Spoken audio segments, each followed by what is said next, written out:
everyone. I'm here by starting. My name is Mohamed Lamin Jallo, and I'm a qualified citizen of the Republic of Gambia in 1970, and we have independence from the British colony in 1965.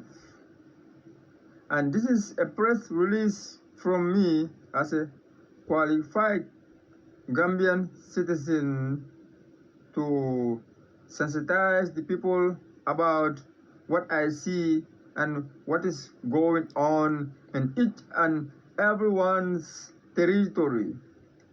And so, what I see in my territory is that as a Gambian citizen, since I was born in the Gambia and I was born there, my mama delivered me there until I started growing up like a little kid. My mama took care of me like a little kid and he took me to school. I started growing up. I never heard the Gambia having natural resources that is coming from the ground, starting from gold, diamond, petrol, silver.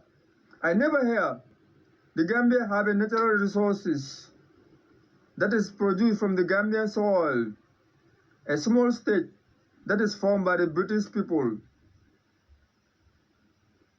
to form a government by itself because they already create colonialism from the colonial masters and the colonial time. So now they create this country inside the Senegambia region to call it the Gambia. And I never hear the Gambia is having a gold, a diamond, a petrol, and silver. All we have is a head of state and a government. And we have our own military and we have our own government. And we are part of the Commonwealth. We were recommended in British Commonwealth way back. So that is why we have the Gambia. And for seeing is believing, and experience is the best teacher. And for what I see in the situation of the Gambia is there is no price control in the Gambia. Anything that goes up will never come down. Since I left the Gambia years ago, if a bag of rice goes up, it will never come down. If a bottle of oil goes up, it will never come down. There's inflation. At the same time, there's inflation and the petrol is up. Everything in the Gambia is cost up. Everything is Gambia is never go down. It's never go down. It's never go down. So, which means we Gambia, we have a very, very, very, very stupid president. A very stupid president and a very unqualified president and a very, very, very stupid president that is very unqualified, that is very selfish. He still leaves the same people in the government to work for him, and he never did control by the ports authority of the Gambia to control the things, the goods, the things that is coming in the Gambia and how they come in and the things, the people who have to control and the price, the taxes they create for those things to come in. He never did no control for bag of rice. He did not make no control. How much is a bag of rice? How much is the bag of rice they buy it in the if they import it? How much they buy it from the manufacturer? And how, 1 ton of bag of rice, how much they buy it? Everything. And he did not make the people who was working for him to reduce the tax. And by reducing the tax, so that 1 bag of rice can be reduced. He was very selfish. He still leave the same selfish people to work for him inside his regime. And those people are the people who spoil the government, and everything is going up. Even building materials, if you want to build a house, everything is going up. Those selfish people are the people who is paying good school for their children in the UK and England and building very nice home and claiming to be cheating vote and taking the vote of people of ex-president Yahya Jammeh and taking his people to let them vote for him. So, as a qualified president and as a good and respected president, if you are good, the people will know.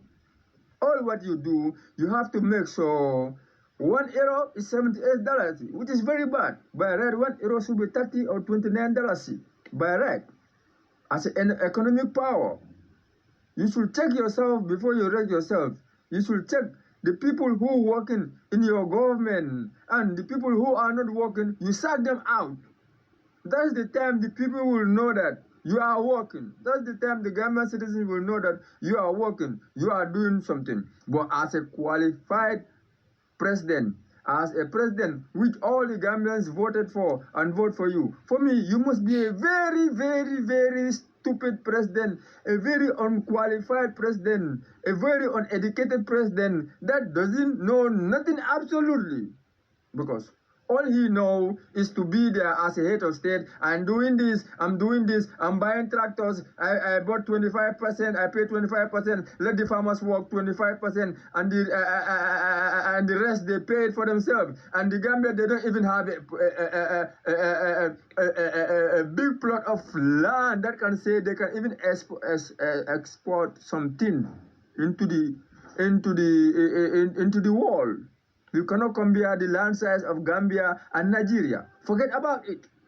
We are just one state inside Nigeria. Out of 32 states, I don't know, 35 states. So forget about it.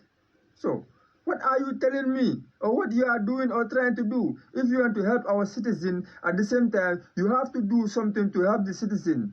And the same person is trying to do something to send back all Gambian citizens that are abroad, to send them back to home. And he's trying to tell the white people that the Gambia is okay, there is no war, there is no fighting.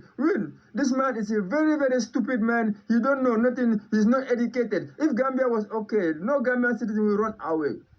If Gambia was very, very okay, no Gambian citizen will run away to come to Libya to cross the ocean. If the Gambian government was paying all Gambian citizens and all Gambian citizens, they get help from the state, there will be no Gambian citizen who will run away, because if you see inside the world, our population is less. We are not more than 4 million. So if you always vote for the wrong people and the wrong guy, it's you I am talking to you, Adama Barrow, the President of the Republic of the Gambia. It's me who said, Mohamed Lamin Jallow, you are a very unqualified, stupid president, I said, and this is a press release from me.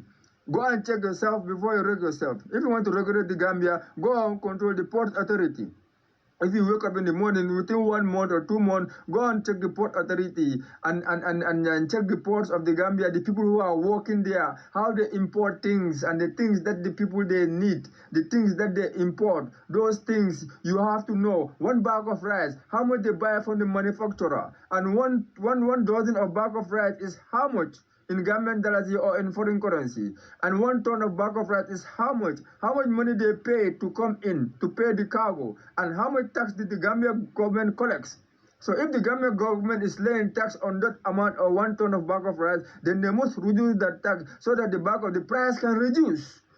Only you can reduce the price of food, of inflation, of things, of petrol, of everything that is going on, that is not going right in the Gambia. Only you as a president can do that. If you can do that, nobody can do. But if you still live, the same people who is working for you, still driving cars, and not forgetting, as a very, very stupid president, you are very unqualified to be a president, because you are not fully confident to let your own people guide you as a president, and you are welcoming the ECOWAS soldiers, the West African countries to come and guide you. If I was a president, my people will guide me. I will not let nobody guide me. So that is my press release for a very, very stupid, unqualified, uneducated president who have to check himself before he wreck himself. He have to do things the right way. If you want to help the Gambian citizen, reduce price and sack the ECOWAS military, and at the same time make price control and control the crime rate in the Gambia so that there can be peace.